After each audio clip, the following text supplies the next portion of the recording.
नमस्कार, मैं हूं आरजू अंसारी और आप देख रहे हैं राष्ट्रीय जगत विजन न्यूज। प्रधानमंत्री नरेंद्र मोदी के कार्यक्रम में शामिल होने जा रहे भाजपा कार्यकर्ताओं की बोलेरो सड़क हादसे का शिकार हो गई।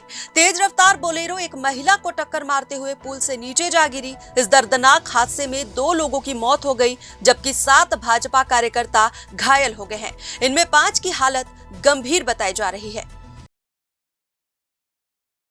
घटना गौरेला पेंड्रा मरवाही जिले के कोटमी चौकी क्षेत्र में सोन नदी पर हुई।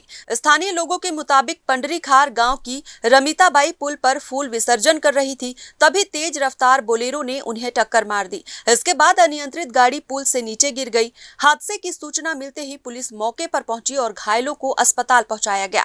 मृतकों में बोलेरो ड्राइवर बाबूलाल चौधरी और एक महिला शामिल है। 4 गंभीर घायलों को बिलासपुर रेफर किया गया है। सभी मनेन्द्रगढ़ बैकुंठपुर से बिलासपुर के मोह भाटा जा रहे थे। स्थानीय लोगों का कहना है कि सोन नदी पर बना पुल बेहद संकरा है और वहां पहले भी कई हादसे हो चुके हैं। पुल पर सुरक्षा दीवार नहीं होने की वजह से वाहन नदी में गिर जाते हैं, लेकिन बार बार हो रहे हादसों के बावजूद प्रशासन कोई ठोस कदम नहीं उठा रहा है। लगातार हो रहे सड़क हादसे प्रशासन पर सवाल खड़े कर रहे हैं। कब तक लोगों की जान इस लापरवाही की भेंट चढ़ती रहेगी? फिलहाल घायलों का इलाज जारी है और पुलिस मामले की जाँच कर रही है। फिलहाल इस खबर में बस इतना ही। देश प्रदेश की खबरों से अपडेटेड रहने के लिए हमारे चैनल को सब्सक्राइब करें और नए खबरों के नोटिफिकेशन के लिए बेल आइकन को जरूर दबाएं। नमस्कार।